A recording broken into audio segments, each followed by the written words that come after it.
Karina! Karina! Nandito na ako, mahal! Nandito ako sa silong ng bahay. Teka lang, aakyat na ako dyan. Bilisan mo, mahal! Meron akong ipapakita sa'yo! Ano bang ipapakita mo at yung sigaw mo parang may sunog? Dinig hanggang kapitbahay eh.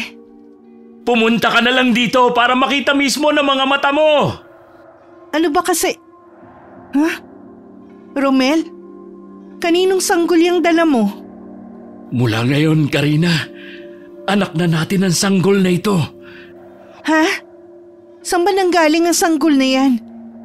Hindi maaaring basta ka nalang mag-uuwi ng anak ng kung sino. Baka mamaya hinahanap na yan ng mga magulang niya. Wala nang maghahanap sa sanggol na ito. Di ba gusto mo na magkaanak tayo? Oh, ito na ang sagot sa matagal na nating dasal. Oo nga. Pero kanino ba talaga ang sanggol na yan? Paano napunta sa'yo? Napulot ko ang sanggol na ito habang pauwi ako. Tingin ko, sadyang iniwan na lang siya sa may kakahuyan ng kung sino man. Sigurado ka ba? Sino naman kaya walang pusong ina mag-iiwan ng anak niya sa gubat? Oo nga sabi. Tingnan mo, ang gandang sanggol. Akin na nga. Ako naman ang kakarga sa kanya. Oh, ito. Dahan-dahan lang. Napakaliit niya. Baka mapisa. Oo nga, mahal ko. Parang anghel ang maamo niya mukha. Talaga bang hulog ng langit ang sanggol na to sa atin? Walang duda na para sa atin ang sanggol na yan. Kaya mula ngayon, anak na natin siya. Paano natin ipapaliwanag sa mga taga rito ang pagdating ng sanggol na to? Madali na lang yun. Pwede naman nating sabihin na anak ng pamangkin natin na namatay sa panganganak. Paano kung may maghanap sa kanya? May palagay akong wala na maghahanap pa sa kanya. Kung sakali mang meron, edi itatanggi natin. Ang mahalaga, may anak na tayo. Buo na ang pamilya natin. Sana nga, mahal. Wala nang maghanap sa kanya. Ngayon pa lang alam ko na ang sanggol na to magbibigay sigla sa bahay natin. Walang pagsidla ng kaligayahan namin ng asawa kong si Romela sa pagdating ng sanggol sa buhay namin. Lalo pang nagsipag ang asawa ko sa pagtatrabaho sa bukid para maibigay ang mga pangangailangan ng anak namin. Hindi na rin ako naglalabas. Masaya na akong kami lamang ni Christina sa loob ng bahay namin. Yun ang napagkasunduan naming ipangalan sa bata. Hindi naging kainip-inip ang bawat sandali na kasama ko siya. Hindi katulad dati, parang napakabagal ng oras. Isang hapon, pag-uwi ni Romel galing sa bukid, napansin ko ang tila pagkabalisa niya at tila malalim ang iniisip. O bakit? Hindi ba maganda ang ani ng mga palay ngayon? Maganda ang ani ngayong taon kumpara nung mga nakaraan. Mababawi na rin natin ang mga gastos natin sa mga pataba. Kung ganun bakit parang balisa ka at malalim ang iniisip mo? Kung okay naman pala ang anihan. Pinag-uusapan kasi namin ng mga kapwa ko magsasaka yung nangyari sa kabilang baryo. Ang Baryo Biga ba? Bakit? Ano nangyari? Balitang sinalakay ng mga aswang ang baryo. Wala daw itinirang buhay, ni isa. Diyos ko, huwag niyo sanang ipahintulot na makarating sa baryo na to ang mga halimaw na yun. May kumakalat din na balita. Baka daw mga tulisan lang ang may gawa nun sa mga tao doon at hindi mga aswang. Kung walang natirang buhay, malamang mga aswang nga. Tulisan man o mga aswang ang sumalakay sa kabilang baryo, hindi tayo maaaring pakampante. Kailangan handa tayo parati. Marami naman tayong pangontra bawat sulok ng bahay. Lagi rin nakatabi ang buntot pagi sa anak natin. At pati yung walis tingting. Ligtas tayo sa anumang kapahamakan. Tingin ko, ang pagdating ng anak natin ang nagdala ng swerte sa baryo natin. Kita mo nga, maganda ang ani ngayong taon. Marami nga nagsabi na swerte nga raw si Christina sa pagdating sa baryo natin. Kahit ang mga kapitbahay natin tuwang-tuwa sa anak natin. Mabuti nga hindi nila tayo pinagdudahan tungkol sa sanggol na yan. Wala naman kasing naghanap. Kaya panatag na ako na atin na talaga ang sanggol na to. Isang gabi, habang mahimbing nang natutulog ang lahat, biglang pumalahaw ng iyak si Christina. Mabilis naman akong bumangon at nagtimpla ng gatas niya. Tumahan naman kagad siya. Hinihintay ko lamang na makatulog muli ang anak namin bago ako bumalik sa higaan. Pero biglang bumangon si Romel at nagtungo sa may kusina para magsali ng kape sa tasa.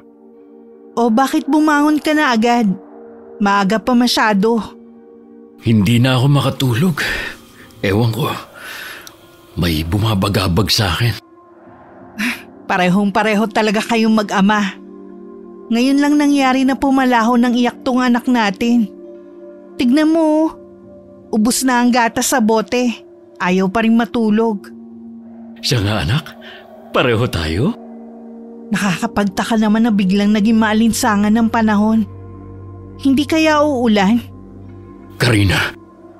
Bakit mahal? May mga paparating. Magtago kayo ni Christina. Kalaban ba? Oo, walang duda. Mga aswang. Diyos ko po, iligtas niyo kaming lahat sa kapahamakan. Lalabas ako tutulong sa mga kababaryo natin. Paano kung sila ang mga aswang na sumalakay sa kabilang baryo? Kung sila na, wala tayong magagawa kundi ang lumaban kesa ubusin nila tayo. Kung marami sila, baka hindi mo sila kayanin. Baka mapahamak ka. Tungkulin kong tulungan ang mga kababaryo natin bilang may tanga ng mutya ng linta. Mag-iingat ka, mahal. Bumalik ka sa amin na ligtas ng anak mo. Nang makalabas si Romel ng bahay, agad ko yung isinara. Ilang sandali pa'y maririnig na mga sigawan sa labas. Mga angil na tila mula sa mga mababangis na hayop. Kinuha ko sa may duyan si Christina at saka ang itak na galing pa sa aking ama. Alaga yun ni Romel na pahira ng katas ng kalamansi. Panay din ang dasal ko sa isip ko na sana matapos na ang gabing yun. Ang huling natatandaan ko, bata pa ako nang huling salakay ng baryo namin ng mga aswang. Mga kababaryo! Lumaban tayo! Huwag tayong papayag na ubusin ang mga halimaw na ito! Laban! Buong tapang na hinarap ni Romel ang mga aswang. May mga kalmot na rin siya dahil sa mga pag-atake nila, pero hindi siya sumuko. Ngunit nang makita niyang patungong ilan sa kanila sa direksyon ng bahay namin, bigla siyang nilukuban ng matinding takot para sa aming mag-ina. Mabilis siyang nakauwi sa bahay dahil ginamit niyang tagabulag ng kanyang mutya. Kusang binulagan ng mutya ng linta ang mga kalaban para hindi siya makita. Romel, tapos na ba? Naitaboy niyo na ba ang mga kalaban? Hindi pa. Marami nang lalaga sa mga kasama ko. Parang hindi sila nauubos. Lalo pa silang dumadami. Ang mabuti pa, tumakas na tayo. Ha? Pero paano ang mga kababaryo natin? Kailangan ka nila. Bukod tanging ikaw lang ang may mutya sa mga taga rito. Mas mahalaga kayo kaysa sa mga kababaryo natin. Baka matulad sa kabilang baryo ang lugar natin. Wala na tayong magagawa pa. Tara na. Ginamit ko ang tagabulag para hindi ako makita ng mga kalaban. Papunta na sila rito. Pero Romel, ang mga kaibigan natin, kapitbahay at ang mga bata, maaati mo ba silang iwan? Hindi lahat ng may tanga ng mutya ay mananatiling bayani para sa iba. Sa pagkakataong ito, kayo naman ang pipiliin kong iligtas. Wala akong nagawa kundi magpatangay na lamang kay Romela. Sa likod bahay kami nagdaan. 15 metro pa lamang kaming nakakalayo sa bahay nang marinig namin ang mga iyakan at sigawan ng mga kababaryo namin. Pareho pa kaming natigilan ni Romela at sabay na napalingon. Patawarin niyo ako mga kababaryo ko.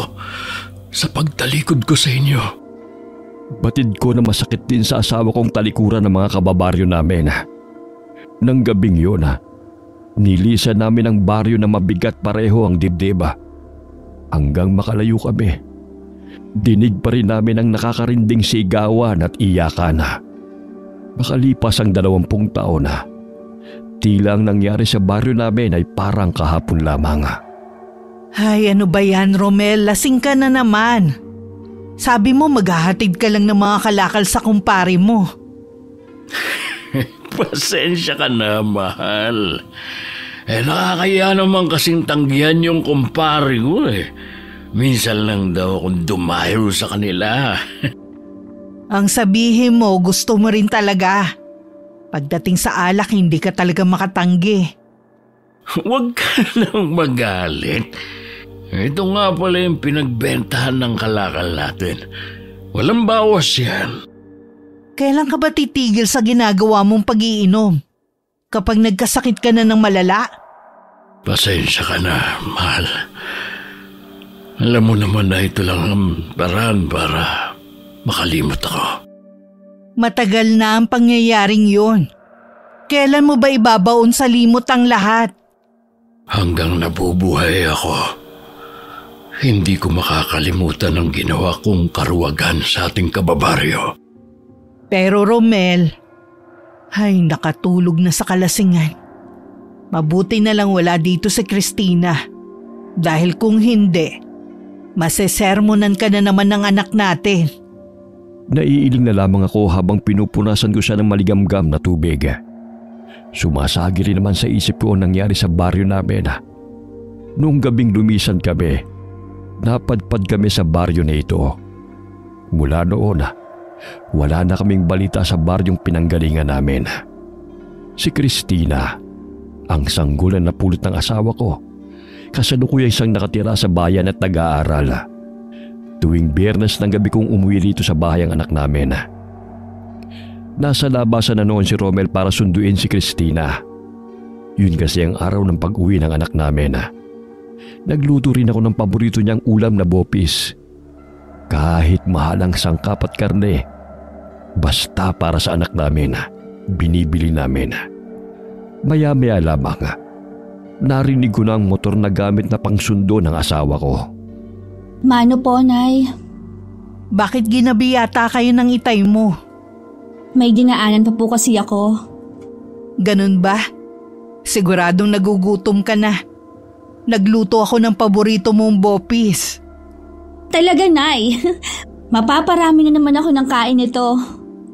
Sige na, magbihis ka na muna at maghahain na ako. Sige po, Nay. O ikaw naman, Romel. Nandito na ang anak mo, ha? Kaya pwede ba, tumigil ka muna sa pag-inom mo? Oo, Nay, ikaw talaga. Tara na nga sa kusina. Nagutom din ako sa kakahintay sa anak mo eh. Bakit nga pala gabi na kayong dumating ni Cristina? Dinaan pa daw niya yung libro sa bahay ng classmate. Ako na maglalagay ng mga plato at kubyertos. Alam ko namang hindi ka kakain ng bopis. Kaya meron ditong itlog na pula at kamatis. Nilagyan ko na rin ng sibuyas na Tagalog. Ayos na yan sa akin. Basta wag lang itong bopis. Ewan ko ba dito sa anak mo? Ang hilig sa mga ganitong ulam. Kung hindi bopis ang gusto, dinuguan naman. At kung ano-anong laman loob. Hayaan mo na kung yan ba ang paborito eh. Ayan na pala ang anak natin. Maupo ka na dito, anak. Kanina pa raw nagugutom ang tatay mo. Opo, pasensya na sa paghihintay. Taob na naman ang kaldero na to sa akin.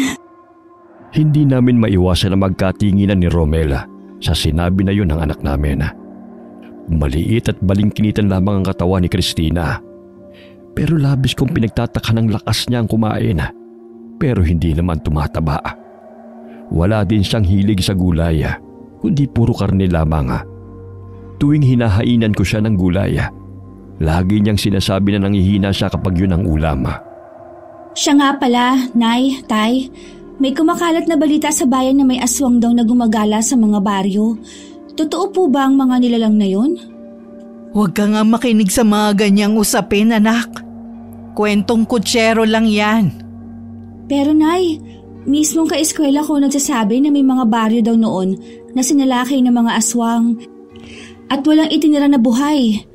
Ngayon nga daw, mukhang mauulit na naman daw ang pangyayari noon. Wala namang makapagpatotoo kung talaga bang nangyari ang sinasabi mo. Pero Nay, sabi nung kaeskwela ko, mismong lolo niya nagkwento nun. Nako, wag na nga nating pag-usapan ng bagay na yan. Sige, kumain ka na lang. Wala po ba kayong alam na kwentong aswang? Bakit ba interesado ka sa mga kwentong aswang ha? Dati naman hindi ka interesado. Gusto ko lang po, Nay. Baka po meron kayong alam. Wala akong alam eh. Hindi naman kasi ako naniniwala sa ganyan. Tama na yan, Christina. Ayokong pinag-uusapan sa harap ng hapagkainan natin ang tungkol sa aswang. Tay, wala naman pong masama kung mapag-usapan natin ang mga katulad nila, di ba? Hindi ka ba talaga mapagsabihan, ha? Hindi ka na bata para maging makulit. Romel, hindi mo naman kailangan sumigaw. Hindi mapagsabihan yung anak mong yan eh. Pasensya na po, Tay. Sige na, Iha. Tapusin mo na yung pagkain mo. Hindi na tinapos ni Romel ang kanyang pagkain at walang imik na umalis sa pagkainan. Nang sulyapan ko ang anak namin, nakatungo lamang siya habang kumakain.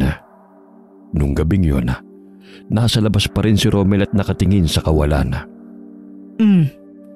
Hindi ka pa ba inaantok? Kanina ka pa rito eh. Mauna ka nang matulog kung gusto mo. Hayaan mo na muna ako rito.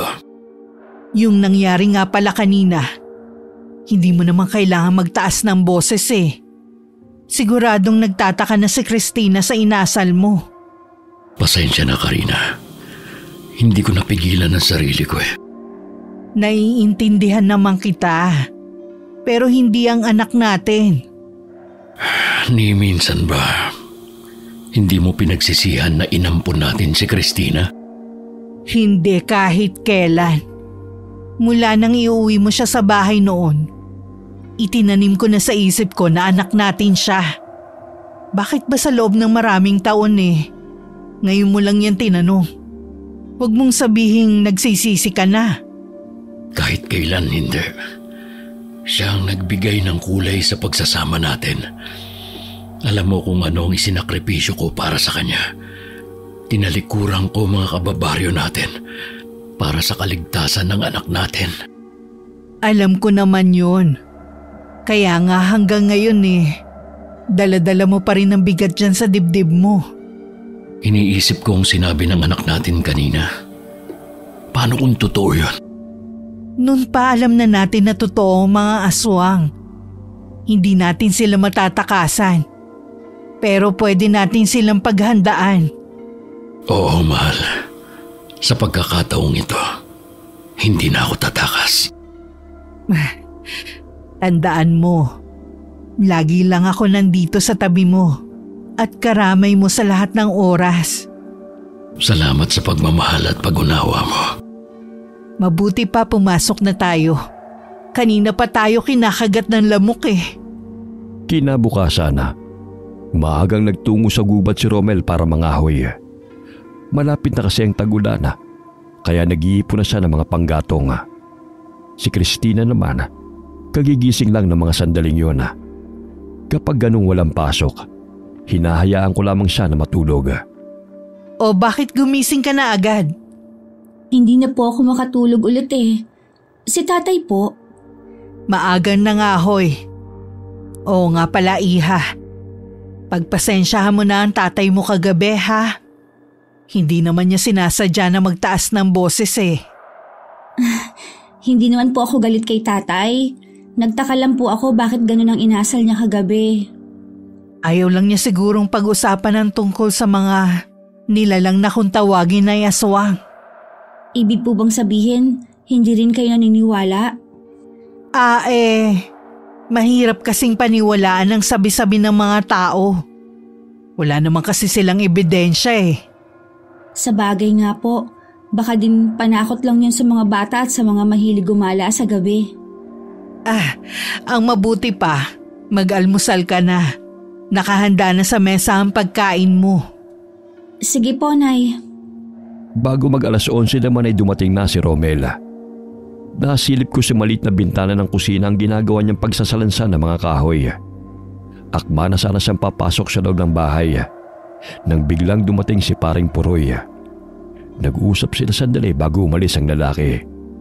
Naiwan namang natigilan ng asawa ko bago siya pumasok. Nandiyan na po pala kayo, Tay. Pasensya na po sa nangyari kagabi, ha? Ako nga ang dapat humingi ng pasensya sa iyo eh.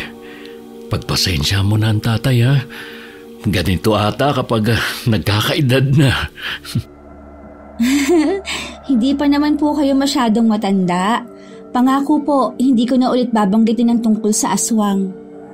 Wala namang masama kung mapag-usapan natin ang tungkol sa bagay na yan dito sa bahay. Kaya lang, ayoko lang na ipilit mo na totoo talaga sila. Hindi na po, Tay. Doon po muna ako sa kwarto. May kailangan lang po akong gawin. O sige, tatawagin ka na lang namin ng nanay mo kapag handa na ang tanghalian. Nakita ko nga pala na magkausap kayo ni Paring Puroy kanina. Anong sinabi niya? Nakita daw kasi malapit sa ilog ang mga alagang hayop ng mga residente dito. Mga wala ng buhay. Akala ko ba mga kawatan ang may kagagawa ng pagkawala ng mga hayop ng mga taga rito. Bakit sa may ilog na tagpuan? Hindi rin alam ni Paring Puroy. Kilala kita, Romel. Alam kong merong bumabagabag sa'yo. Huwag mo na lang akong pansinin. Wala lang ito. Sana lang Huwag alak ka mapagbalingan mo na naman. Akala mo yata hindi ko alam na meron kang tinatagong alak dyan. Ikaw talaga. Wala na akong maitago sa'yo. Nag-aalala lang naman ako sa kalusugan mo Alam ko naman yun Kaya lang, hindi ko na maiaalis sa sistema ko ang pag-inom ng alak. Nasa isip mo lang kasi yan. Kapag ginusto mo, magagawa mo yan. Susubukan ko sa susunod. Sa ngayon, hayaan mo na lang muna ako. Nang lumabas muli si Romela, nasundan ko na lamang siya ng nag-aalala na tingin. Binalikan ko na rin ang pagluluto ko sa kusina. Pero nasa asawa ko pa rin nakatuon ang isip ko. Nararamdaman ko na meron pang ibang bumabagabag sa kanya. Hindi ko lamang maintindihan kung bakit kailangan niyang ilihim yun sa akin. Dumating ang araw ng linggo. Pabalik na muli si Christina sa boarding house sa bayan. Hinatid siya ng tatay niya sa may sakayan ng jeep. Habang lulan sa motor ang mag-ama, may nadaanan silang mga nagkukumpulan ng mga tao sa gilid ng daan. Dala ng kuryosidad, sandaling hininto ni Romel ang motor at saka lumapit sa mga tao at nagtanong. Narinig ko po tayo sa mga dumadaan na bangkay daw po ng isang buntis na natagpuan. Yun nga ang sabi ng aling napagtanungan ko. Hindi ko na rin tinignan ang bangkay. Kawawa naman. Kilala niyo po yung biktima? Anak daw ni Aling Loring. Nakatira na daw sa kabilang baryo. Dumalaw lang daw sa ina niya. Ang malas naman niya. Dumalaw lang sa ina na biktima pa. Sino kaya may gawa niyan? Haka-haka lang naman ang sinasabi ng mga tao. Baka daw adik ko mabangis na hayop. Malamang adik yun. Wala namang mabangis na hayop dito sa atin Huwag na nga natin pag-usapan yan. Umalis na tayo. Mabuti pa nga po. Pag-uwi ni Romel, kinuwento niya sa akin ang nangyari. Kahit ako nalumot na awa sa buntis. May ilang beses ko na rin nakausap si Aling Loring at sa pagkakaalam ko, nag-iisang anak lang niyang babae ang buntis na yon na nakapangasawa sa kabilang baryo. Dahil sa pangyayari na hindi mabigyan ng paliwanag at hindi pagkahuli ng sospek, nagkaroon ng usap-usapan na baka merong gumagalang aswang sa baryo. Ay, bote ng alak na naman niyang hawak mo. Kaya minsan mas gusto ko na lang nandito ang anak natin para hindi ka na umiinom. Isang bote lang naman ito. pabayaan mo na ako. Ikaw talaga, lagi ka na lang nakakontra. Palagay mo, may aswang kayang gumagala ngayon sa baryo natin? Hindi ko alam. Talaga bang tuluyan mo ng tinalikuran ng pagiging antingero mo? Alam mong matagal na. Hindi ako karapat-dapat sa mutya ng linta. Hindi totoo yan. Karapat-dapat ka. Kasi ikaw ang pinili nito. Bakit ba kasi kailangan mo pang ungkatin ang bagay na yan? Dahil sa kakaibang nangyayari sa paligid natin. Paano kung totoo ang usap-usapan na may aswang? Alam natin na totoo sila. At hindi lang gawa-gawa. Pero wala na tayong magagawa kung maghahasik man sila ng lagim. Para tuloy natatakot akong pauwiin dito ang anak natin. Basta may pangontra siya, walang masamang mangyayari sa kanya. Itinuloy na ni Romel ang pag-inom ng alak. Hinayaan ko na lamang siya. Alam ko namang hindi na siya mapipigilan pa. Naalala ko, bakasyon na pala ni Christina sa eskwelahan sa 1 linggo. Mabuti na rin yun para tumigil muna sa pag-inom ang kanyang ama. Lingid sa amin ni Romel ng mga sandaling yun. May kakaiba ng nararamdaman si Christina noon na hindi niya may paliwanag. Bakit ba parang nag-aapoy ang aking pakiramdam tuwing sasapit ang gabi? Hindi rin mapatid-patid ang gutom ko. Konting tiis na lang, uuwi na rin ako sa amin. Habang nangangahoy si Romela, may nakita siyang usok sa di kalayuan. Dahil sa kuryosidad, lumapit siya at nakita nga niya ang isang kubo. Lumapit pa siya hanggang sa may pinto, ngunit bigla siyang napatakip sa ilong. May masangsang kasing nagmumula sa loob ng kubo. Kahit mahigit 20 taon nang nakakalipas, kabisado pa rin niya ang ganong amoy. Nang walang makita sa paligid ng kubo, umuwi na siya ng bahay. Ano ka mo? Isang kubo sa gitna ng gubat? Sino naman kaya ang titira sa ganung lugar? Malamang aswang. Nagbibiro ka ba? Hindi. May aswang nga talaga. At siya ang pumapaslang sa mga tao dito sa atin. Kailangan natin sabihin ang nakita mo sa kababaryo natin. Hindi maaari. Baka hindi nila tayo paniwalaan. Anong hindi? Maraming alagang hayop ng mga residente ang namatay. Pangatlo na yung natagpo ang kahapon. Tapos sasabihin mo baka hindi tayo paniwalaan? Sige, sabihin mo. Bahala ka. O ano na yung hawak mo? Alak na naman sa katanghaliang tapat. Lumakad ka na at sabihin mo sa kanila nakita kong kubo sa gitna ng gubat. Wag na nga.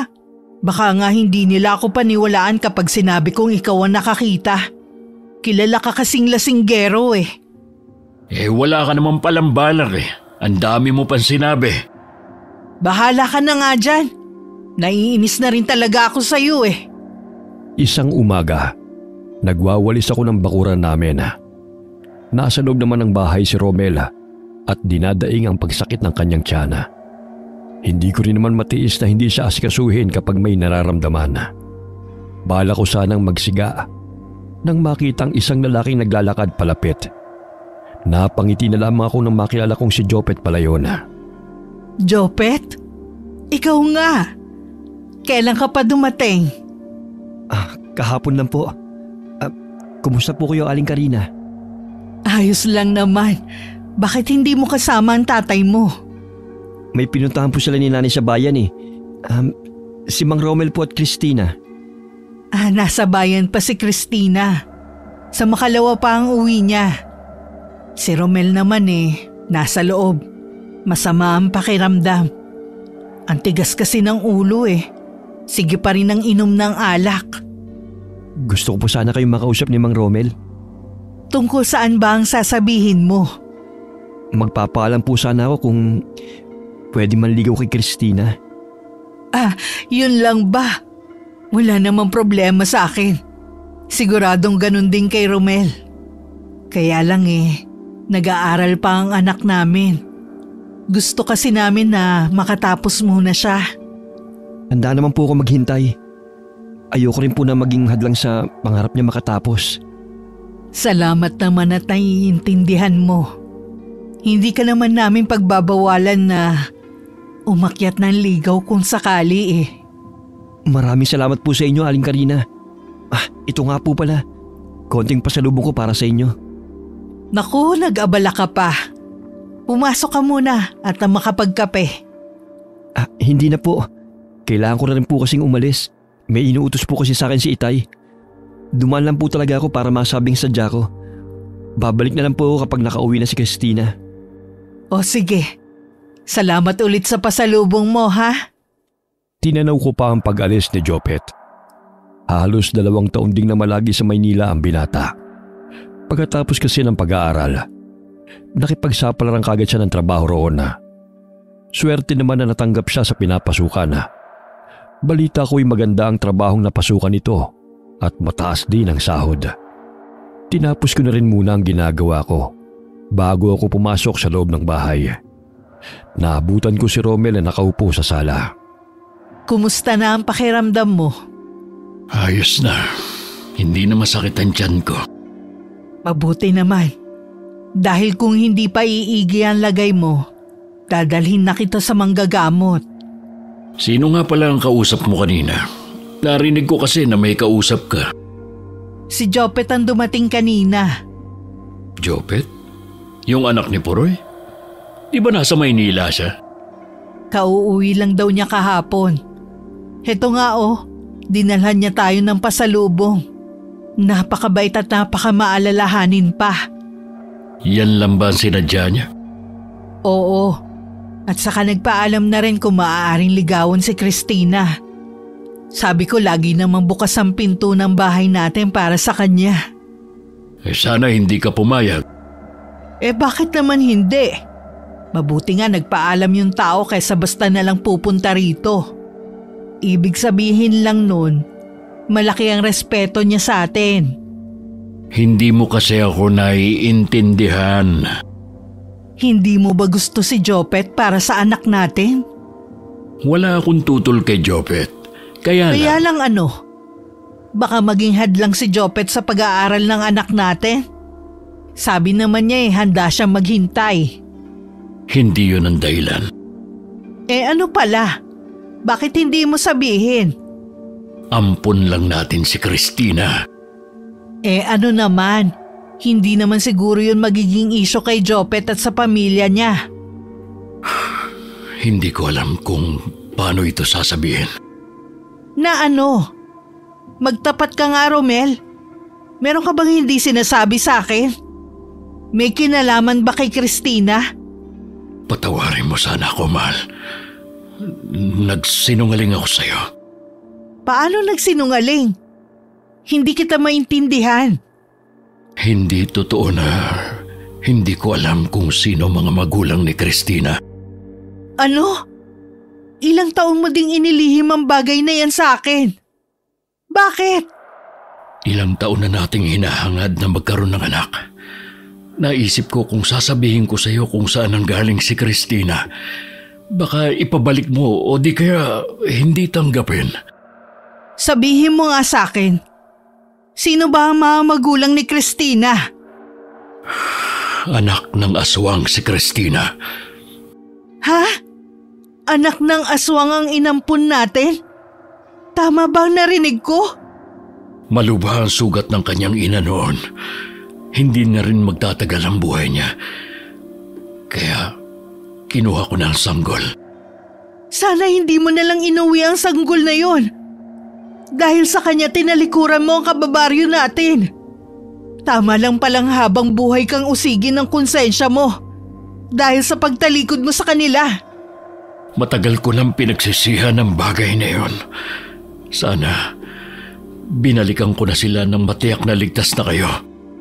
Sana nga ganun ang ginawa mo, kaso hindi Pati tuloy ako nakukonsensya din. Sana hindi ako pumayag sa gusto mo noon.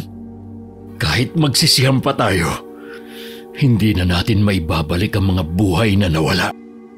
Hindi ako pinatulog ng mga natuklasan ko. Hindi ako makapaniwala na ang sanggol na minahal ko at inari kong akin ay anak pala ng isang aswang. Kaya pala ganun na lamang ang pagkahilig ng dalaga sa mga laman loob.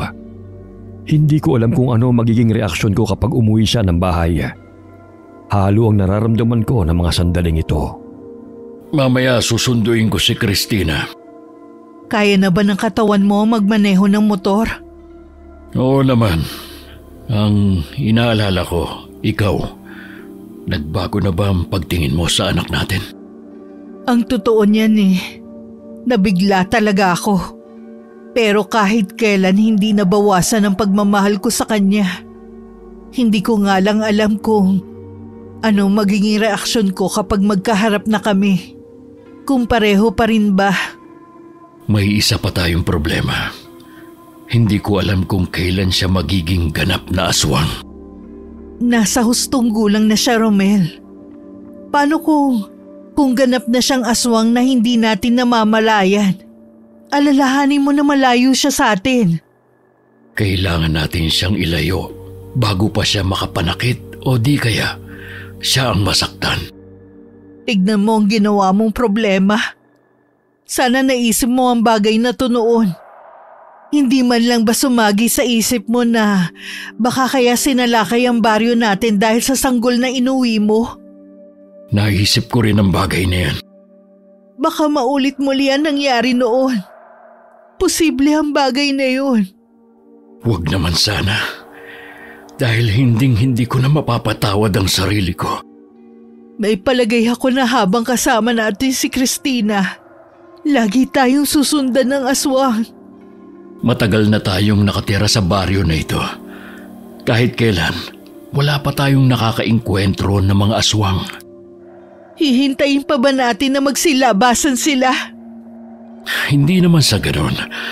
Maging handa na lang tayo. Nang dumating si Romel kasama ang anak namin, agad akong niyakap ni Christina at nagmano. Tipid lamang akong humiti sa kanya. Napansin ko na tila nangangayayat ang dalaga. Pero hindi ako nagkomento. Sinabihan naman siya ni Romel na magpahinga na muna sa kwarto. Sa hapunan, kitang-kita ang pagkadismaya sa mukha ni Christina dahil sa nakahain. Hindi kasi ako nagluto ng paborito niyang ulam. Ito lang po ba ang ulam natin? Kung ano ang nakahain, yun lang ang ulam natin. Huwag ka na maghanap ng ibang ulam. Pero Nay, alam niyo po na hindi ako kumakain ng isda. Pasalamat ka nga meron tayong nakahain sa hapagkainan natin Yung iba nagtitiis sa gutom. Ano po ba ang problema?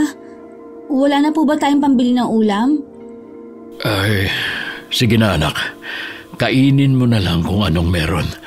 Bukas na lang ako bibili ng ulam na gusto mo, ha? Sige po, Tay. Kaya namimihasa dahil ibinibigay mo lahat Dinidisiplina ko ang anak natin. Ikaw naman ang konsentidor. Sa hindi kumakain ng isda ang anak natin. Noon pa alam mo na yan. Huwag na po kayong magtalo. Kakainin ko na po ang ulam. Naiiyak naman si Christina habang pilit na kinakain ng pritong isda sa kanyang plato. Mabigat din sa loob ko ang makita ng ganun ang dalaga. Pero naguguluhan din ako ng mga sandaling yun. Pagkatapos ng hapunan, nagkulong na sa kwarto si Christina. Nag-usap naman kami ni Romel. Ako ang may kasalanan sa'yo. Huwag mo na sanang idamay pa ang anak natin. Hindi ko alam kung anong mararamdaman ko pagkatapos ng ipinagtapat mo sa akin. Anak pa rin natin si Christina. Kahit sino pa ang tunay niyang mga magulang. Paano kung magising ang pagkaaswang niya? Sige nga, anong gagawin natin? Paano kung tayo ang patayin niya? Hindi niya magagawa yun sa atin. Huwag ka kasi mag-isip ng masama tungkol sa anak natin. Anong wag? Halimaw ang inaalagaan natin. Hindi siya tao. Aswang ang ampun natin. Para sa akin, anak pa rin natin si Christina. Hindi yun magbabago. Bahala ka na nga. Kapag napahamak tayo at ang mga taga-baryo, walang dapat sisihin kundi ikaw. Hindi ako makapaniwala na sa isang iglap magbabago ka, Karina. Dahil niloko mo ko. Pinaniwala mo ko na normal ang sanggol na inuwi mo noon. Nakikiusap ako sa iyo, Karina. Ilihim muna natin ang bagay na ito sa anak natin. Kailangan na nga natin sabihin sa kanya ang totoo. Baka mamaya makapaghasik pa siya ng lagim. Hindi ganun kadali ang gusto mong mangyari. Kung hindi mo ipagtatapatan tungkol sa tunay niyang pagkatao, ako ang magsasabi. Bakit ba nagmamadali kang ipaalam sa anak natin ang totoo? Para alam niya kung saan siya lulugar sa buhay natin. Ibig mo ba sabihin, aalisan mo ng karapatan ng anak natin? Ang dami na nating nagawa sa kanya. Hindi naman siguro masama kung sarili naman natin ang iintindihin natin. Tinalikuran ko na si Romel at saka ako pumasok sa bahay. Sa silid naming mag-asawa, naglagay ako sa bawat sulok ng asin at bawang. Inilabas ko na rin ang buntot bagay na matagal nang nakatago. Hindi ako papayag na sa mismong bahay ako mamamatay. Kinabukasan, maaga akong nagwalis sa buong paligid ng bahay. Dumating naman si Jopet na masayang bumati sa akin. Magandang umaga din sa'yo, Jopet. Itatanong ko po sana kung dumating na po si Christina. Oo, kahapon pa. Kaya lang hanggang ngayon tulog pa rin. Ah, ganun po ba? Ipagpapaalam ko po sana siya kung pwede ko siyang isama sa ilog ngayon. Kasama po namin yung 2 pinsan ko. Siguro sa ibang araw na lang. Tulog pa nga kasi Nakakaya naman kung maghihintay ka ng matagal. Madalas kasi tanghali na siya bumabangon. Ah, ganun po ba? Sige po, sa ibang araw na lang po. Aalis na po ako. Pakisabi na lang po na galing ako dito. Teka lang, Jopet. May tatanong sana ako sa'yo. Ano po yun? Seryoso ka ba sa panliligaw mo kay Christina? Opo, Aling Karina. Isa nga po sa dahilan ng pag-uwi ko dahil gusto ko siyang ligawan. Payon lang naman to. Gusto ko lang naman na mapabuti ka. Kung ako sa'yo, humanap ka na lang ng ibang babae. Wag na si Christina. Wala ka namang mapapala sa kanya . Masasaktan ka lang sa huli. Aling Karina, bakit po kayo ganyan magsalita? May nangyari po ba kay Christina? Wala. Ikaw lang ang inaalala ko. At ang pamilya mo. Pasensya na po pero hindi ko po kayo mapagbibigyan. Kung mismo si Christina po magsasabi niyan, maluwag ko pong tatanggapin. Sana hindi mo pagsisihan ang naging desisyon mo. Napakuyom na lamang ako ng kamao ko nang maglakad na palayo ang binata. Iniisip ko kung paano ko siya makukumbinsi na layuan na si Christina. Tanghali na noon, hindi pa rin lumalabas ng kanyang silid si Christina. Kaya naman pinuntahan ko na siya. Napasukan ko siya na nakahiga pa rin pero gising na. May hawak siyang libro na nabitiyon pa niya nang bigla akong pumasok. Yan na lang ba ang gagawin mo kapag uuwi dito sa bahay, ha? Pasensya na po, Nay. Kagigising ko lang po kasi kaya naisipan kong magbasa muna. Lumabas ka at tulungan mo ko sa kusina. Sumunod ka na. Nay, teka lang po. Bakit? May sasabihin ka? Bakit po kayo biglang nagbago? May nagawa po ba akong mali? Wag mo na nga akong dramahan dyan. Hindi po ako nagdadrama. Nasasaktan po ako sa ipinapakita ninyo sa akin. Sabihin niyo po kung may nagawa ba ako sa inyo para magalit kayo ng ganyan. Ang mabuti pa ang tatay mo ang tanungin mo. Teka lang po, Nay. Hindi ko na pinansin ang pagtawag sa akin ni Christina. Dinig ko pa sa likod ng pinto ang mahina niyang pag-iyak. Parang dinudurog naman ang puso ko. Pero bigla ko ring pinalis ang ganoong damdamin. Mag-isa lamang ako nung kumain ng tanghalian. Nasa kabilang baryo kasi noon si Romela at si Christina naman ay hindi na lumabas ng kwarto. Pag-uwi ni Romel nung hapon, agad siyang kinausap ni Christina.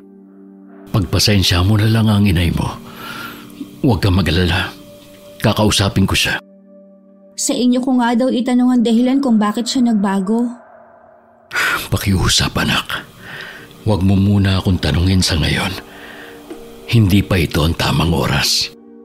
Mabuti pa sigurong bumalik na lang ako sa bayan. Huwag kang magpadalos-dalos sa desisyon mo, anak. Gusto ka rin namin makasama ng inay mo. Kayo po siguro, pero hindi ang inay. Ikaw na muna ang bahalang magpasensya sa kanya. Naguguluhan lang siya. Saan po siya naguguluhan? Mahirap kasing ipaliwanag sa ngayon. Sabihin niyo na po kasi. Lalo lang ako naguguluhan kung ililihim niyo pa. Kailangan muna namin mag-usap ng nanay mo at saka kita kakausapin. Marami pa sanang gustong itanong si Christina. Pero biglang dumating si Jopet. Nagliwanag bigla ang mukha ng lalaki nang makita niya ang dalaga. Nagpaalam pa ang binata kung pwede makausap ng sarili na ng anak namin na pinayagan naman ng asawa ko. Habang nag-uusap ang dalawa sa labas, kinumpronta naman ako ni Romel. Talaga bang hindi ka titigil, ha? Ano na naman ba ang ginawa ko, ha? Yung sinabi mo sa anak natin. Hindi natin siya anak, Romel. Nag-iilusyon ka lang. Kung nagbago na ang pagtingin mo sa kanya, ako hindi.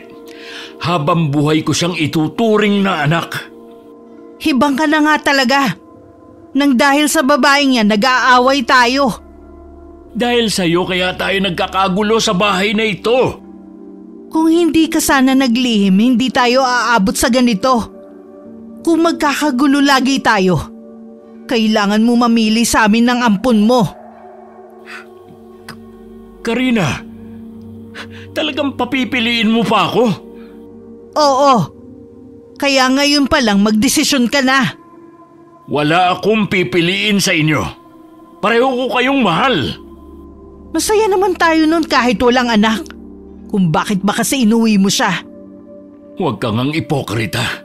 Naging maligaya ka rin naman nung dumating si Christina sa buhay natin. Oo, inaamin ko. Kasi hindi ko alam na anak siya ng isang aswang.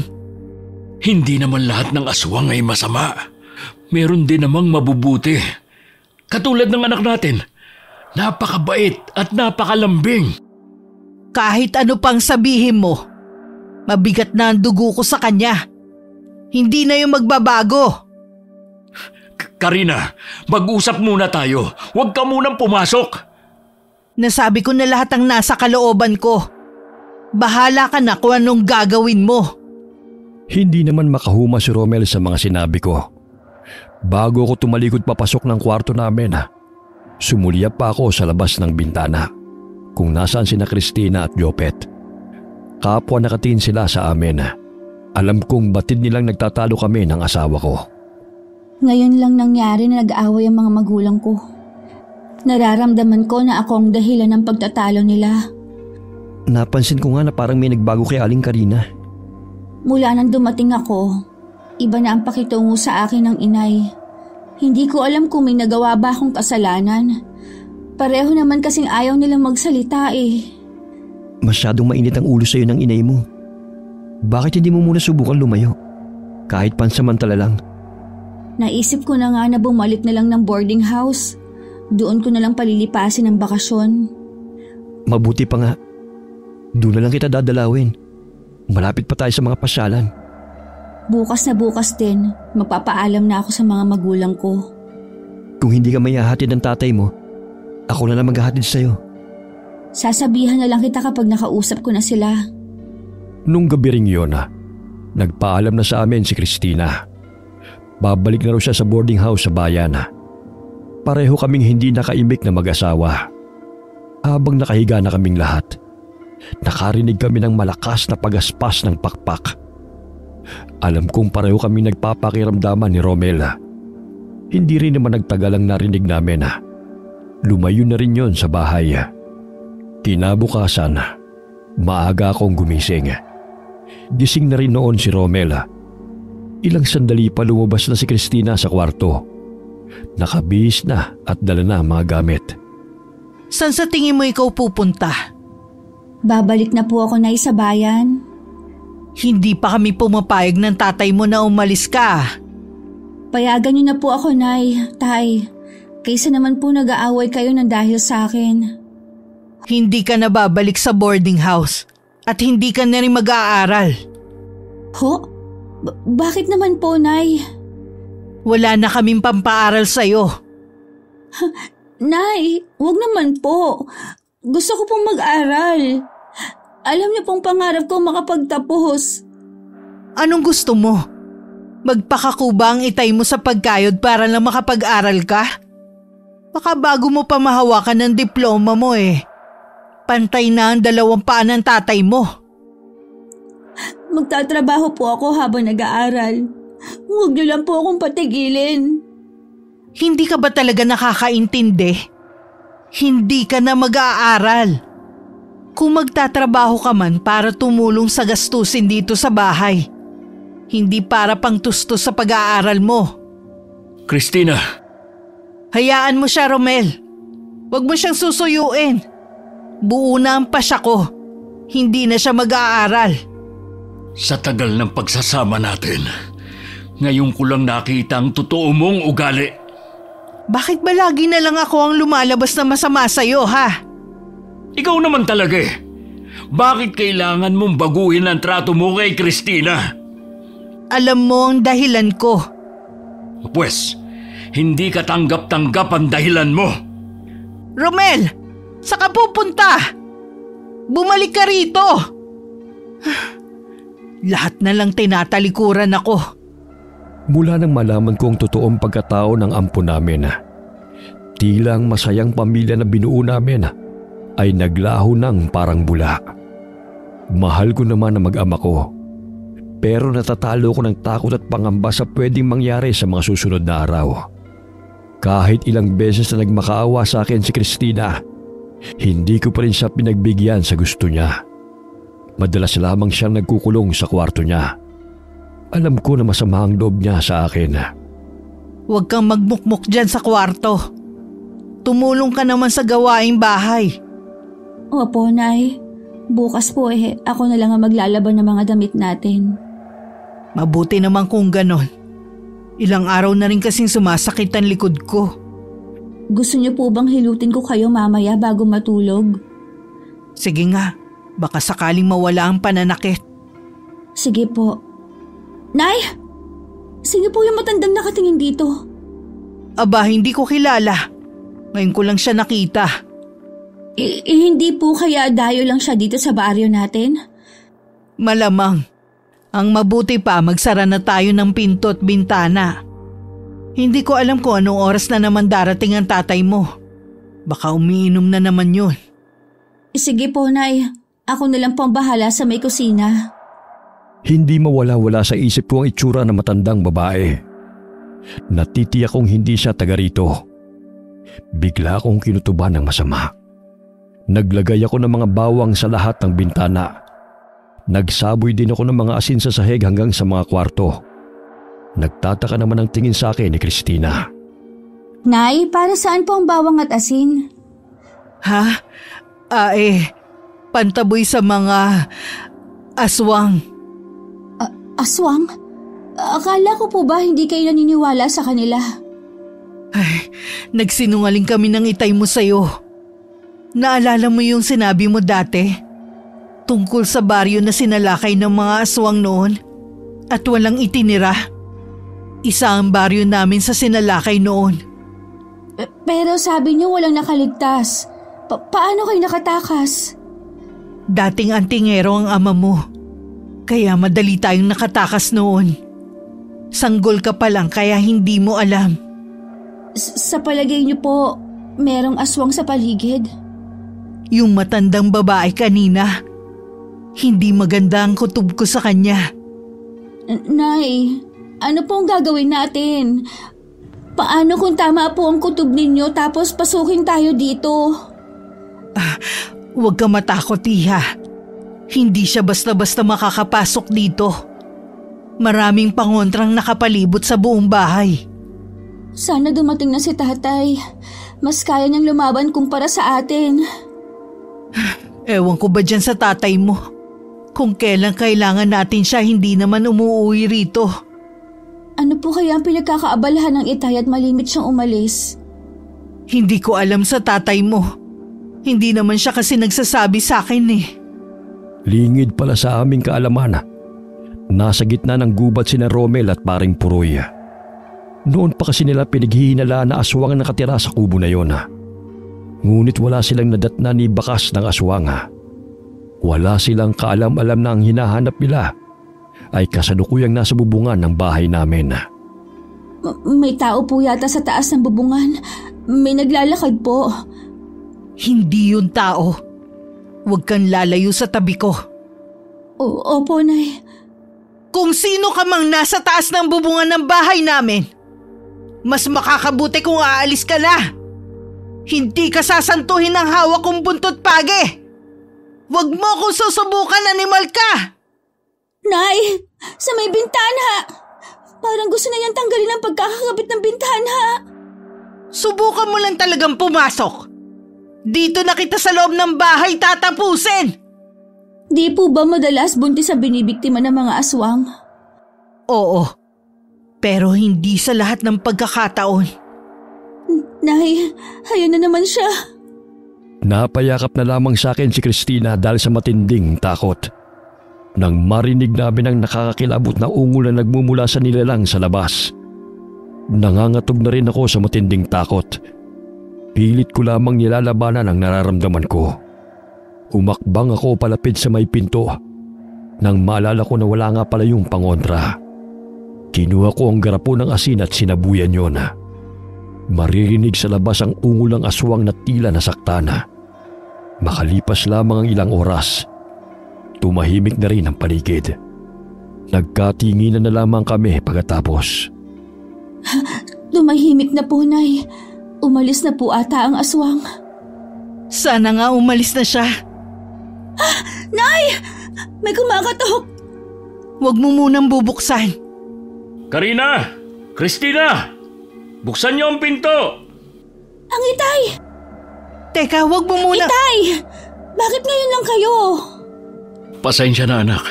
May importante kasi kaming pinuntahan ni paring Puroy. Galing dito ang aswang. Totoo po, Tay. Akala ko nga po makakapasok na siya dito sa bahay eh. Ang lakas niya. Parang gusto na nga niyang wasakin ang bahay natin eh. Kaya pala wala siya sa kubo niya. Anong ibig mong sabihin? Pinuntahan namin ang kubo sa gubat. Wala na kaming inabutan doon. Mabuti naman walang masama nangyari sa inyo. Ang tapang po ng inay. Samantalang ako takot at takot. Siyempre hindi ko hahayaan na may masamang mangyari sa iyo, anak. Dadaan muna siya sa ibabaw ng aking bangkay. Mukhang nag-iba na ang ihip ng hangin ah. Patawarin mo ko, anak. Kung naging malupit ako sa iyo nitong mga nakaraan. Kanina na pagtanto ko mahal na mahal kita. At natakot ako na baka may mangyaring masama sa iyo. Hindi po ako galit sa inyo. Siguro po may kaunting tampo. Sana po, balang araw malaman kong ikinagagalit ninyo sa akin. Salamat, anak. At hindi ka nagtanim ng galit sa akin. Mayroon kaming kailangan sabihin sa iyo. Pero hindi pa ito ang tamang panahon. Makakapaghintay naman po ako. Ang mahalaga po sa akin, okay na po tayo. Masaya na ulit ang pamilya natin. Salamat, anak. Tama talaga ang pagpapalaki namin sa'yo. Napakabait mo.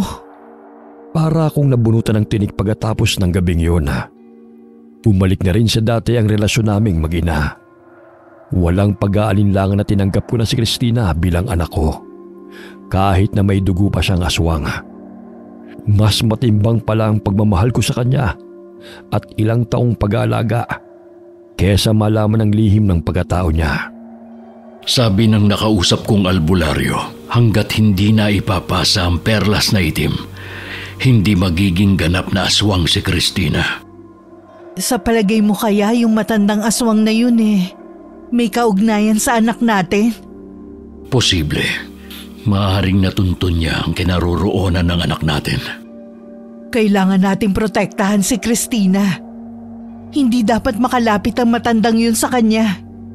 Bantayan mo siyang maigi kapag wala ako. Tinutugis na namin ni paring Puroy ang aswang. Masyado lamang siyang mailap. Huwag kang mag-alala, mahal.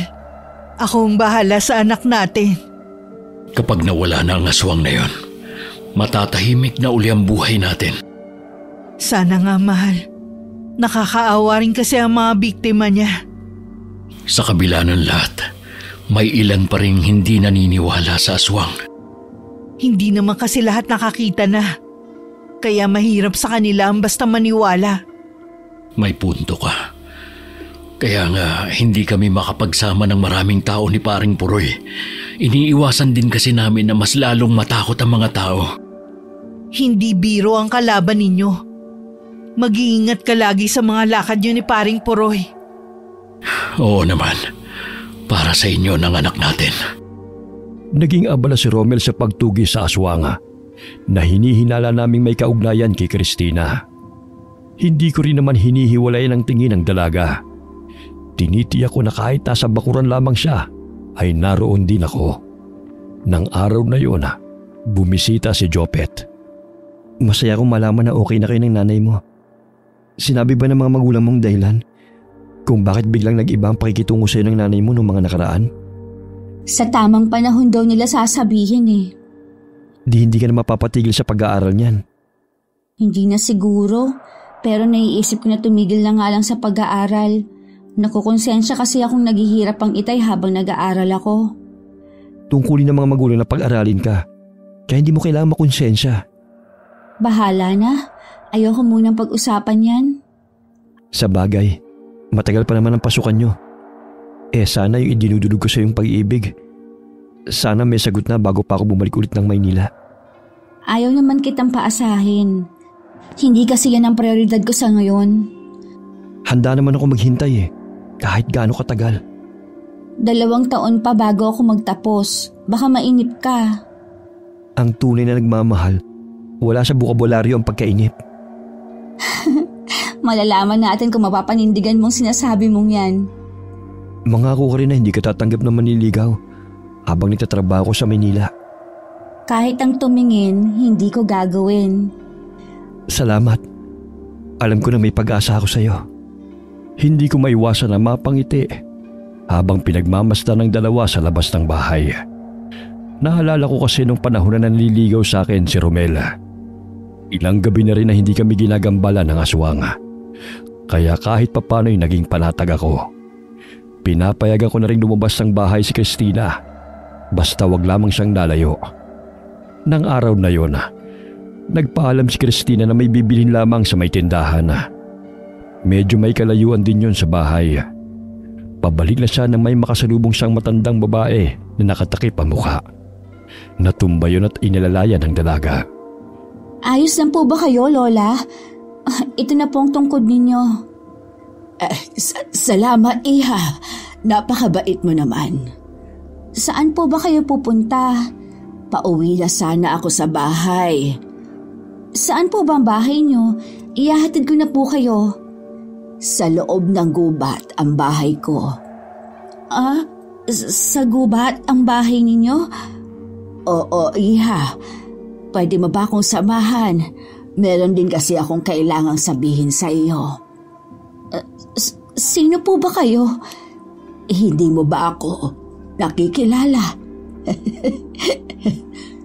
Kayo yung matandang nakatingin sa bahay. Kayo rin ba ang aswang?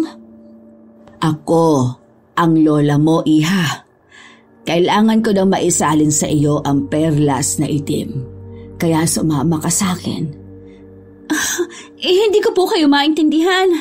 Bitiwan niyo po ang kamay ko. Hindi. Kailangan mong sumama sa akin. Ako ang tunay mong lola. Tayo na lang ang natitirang magkapamilya. Hindi na tayo magkakahiwalay pa. Hindi po totoong sinasabi niyo. Walang binabanggit ang mga magulang ko na may lola pa ako. Hindi mo sila totoong mga magulang. Ilampon ka lang nila. Ang tunay mong mga magulang ay matagal nang patay. Hindi totoo yan! Sinabi na bitiwan niyo ako eh! Ako ang lola mo. May dugo kang aswang. Para maging ganap kang aswang, ay kailangan ko na maisalin sa iyo ang perlas. Bitiwan niyo ako! Hindi ako aswang! Wala ka nang magagawa pa. Kahit anong gawin mo, hindi mo matatakasan ang katotohanan na isa kang aswang. Ang lahing pinagmulan natin ay isa sa matataas na uri ng aswang. Bitiwan mo ako! Saklolo! Tulungan niyo ako! Aswang! Sa pagpupumiglas ni Christina, nakawala rin siya sa malabakal na pagkakahawak sa kanya ng matandang babae. Mabilis siyang tumakbo pabalik ng bahay. Wala ring tigil ang pag-iyak niya habang nanginginig sa takot. Nagulat naman kami nang makita siyang namumutla sa takot. Anong nangyari sa'yo? Bakit ka umiiyak? Nakita ko po yung matandang babae. Inamin niyang isa siyang aswang. Saan mo siya nakita? Sa may daan po papunta dito. Hayop na yun. Nandito lang pala siya sa malapit. Kung saan-saan ko pa siya hinanap. Romel, mag-iingat ka. Dito lang kayo. Huwag kayong lalabas. Ano mang mangyari? Nay, meron pong sinabi yung matanda. Sabi niya, siya daw ang lola ko. Totoo bang ampun niyo lang ako ng itay? Aswang ba talaga ako? Ha? Siguro nga ito na ang tamang panahon para malaman mo ang tungkol sa lihim na pagkatao mo. Totoo lahat ng sinabi sa'yo ng matandang yun. Hindi ako aswang.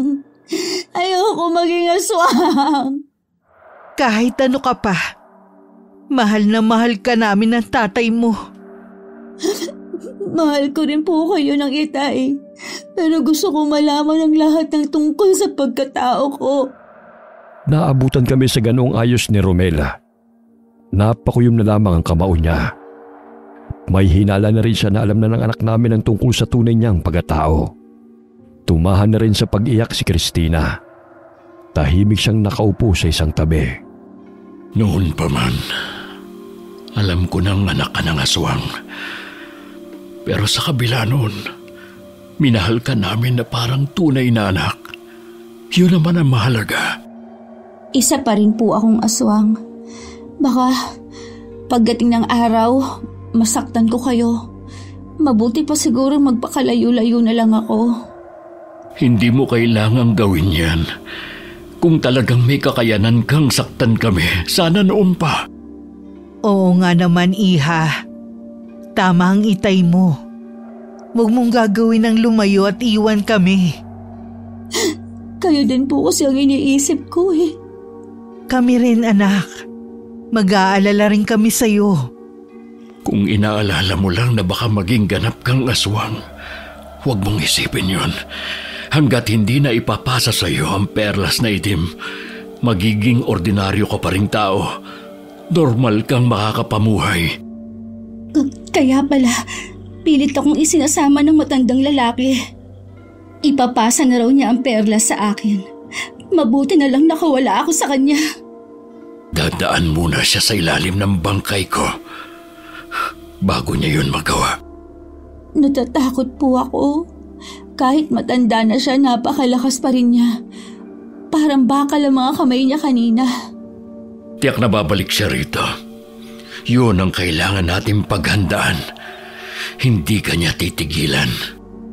Ilang gabi din kaming hindi makatulog dahil sa pag-aantabay sa pagdating ng aswang na lola ni Christina.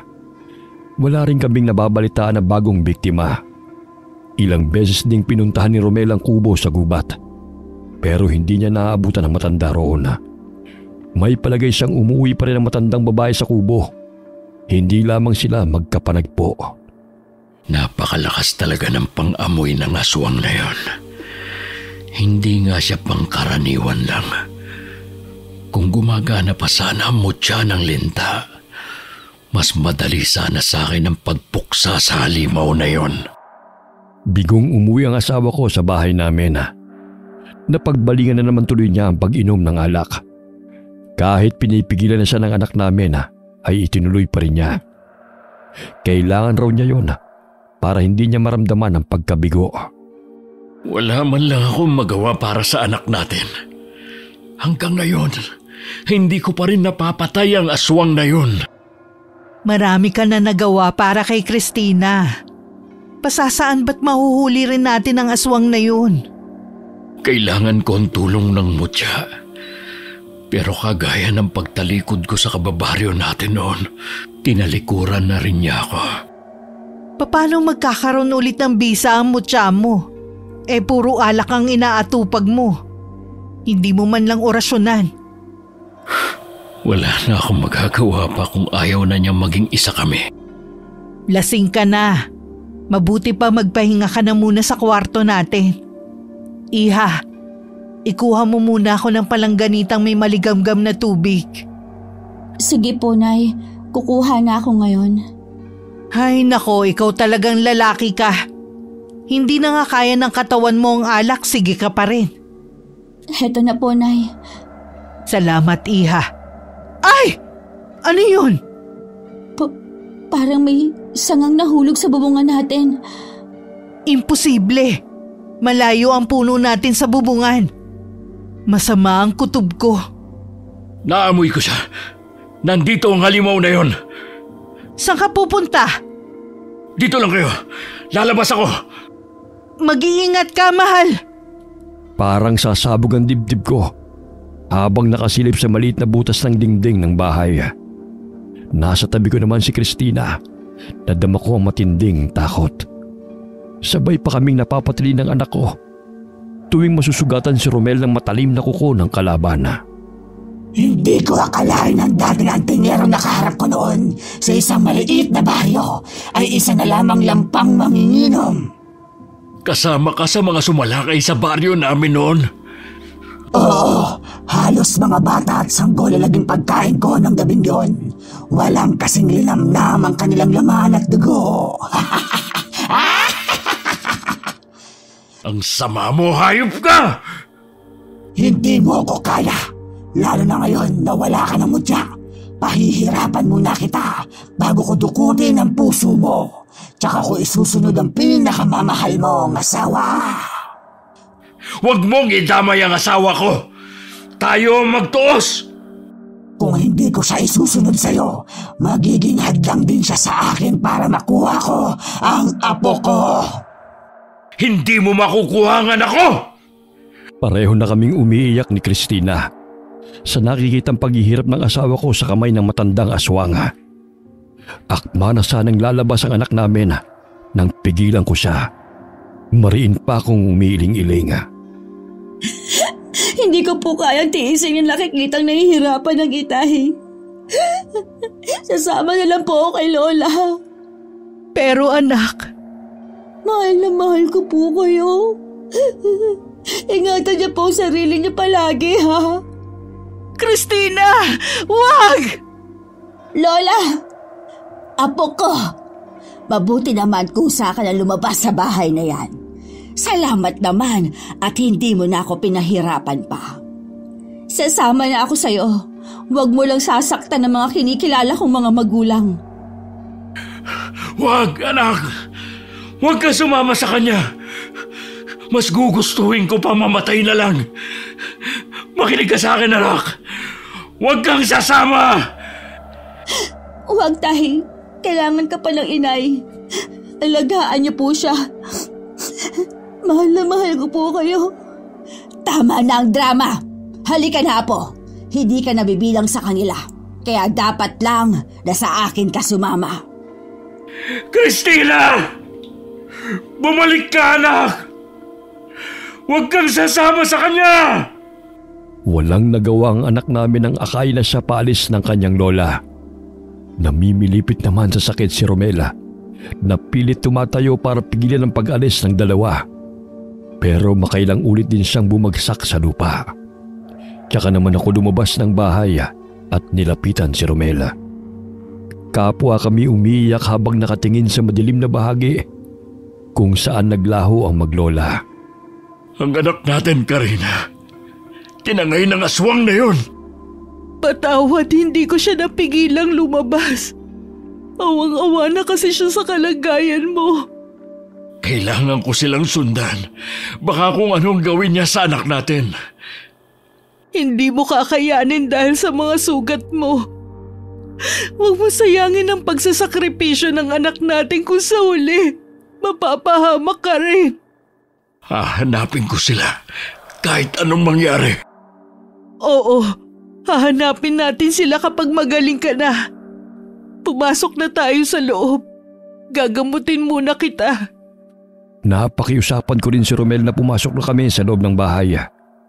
Kahit labis din ako nag-aalala kay Christina, kailangan ko ring unahin ang kapakanan ng asawa ko. Kahit hindi pa lubusan na gumagaling sa mga sugat na natamo niya, inumpisa na kagad namin ang paghahanap kay Christina. Wala kaming kamalay-malay na nasa isang isla na maglola. Kalimutan mo na ang mga kinagistan mong mga magulang. Ito ang mundong nararapat sa iyo. Habang nabubuhay ako, hindi ko sila makakalimutan. Sinasaktan mo lang ang sarili mo. Hindi mo na rin naman sila makikita pa. Nagmamakaawa po ako sa inyo. Pakawalan niyo na ako. Hayaan niyo na akong makasama ko mga tinuturing kong mga magulang. Hindi maaari. Ang tagal kitang hinanap. Tapos sa huli, sila pa rin ang gusto mong makasama.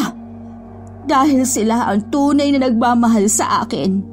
Ikaw, pansariling interes lang ang kailangan mo. Tama ka, Apo. Kaya sa pagsapit ng kabilugan ng buwan, isasagawa ng ritual para maisalin ko na sa iyo ang aking natatanging pamana. Hindi ako magiging katulad niyo. Hindi ako halimaw. Tao ako.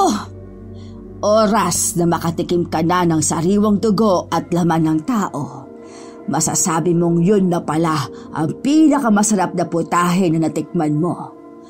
Patayin niyo na lang ako, Lola. Pero kahit kailan, hindi ako kakain ng laman ng tao. Ayoko! Tingnan ko lang kung sa gagawin naming pagpapahirap sa'yo ay hindi ka pa bumigay. Ikinulong daw sa isang madilim na kuweba ang anak namin. Walang pagkain at tubig. Araw-araw siyang dinadalhan ng laman loob ng tao. Pero hindi siya nagpatinag. Tila raw nasa impyerno siya. Hindi na niya malaman kung ilang araw o buwan siyang nanatili sa loob ng kuweba na yon. Puro raw kadiliman lamang ang kanyang nakikita. Kung kailan na sumuko na si Christina na matatagpuan pa namin siya, tsaka naman dumating ang tulong. Romel, nagkakamalay na ang anak natin. Salamat naman.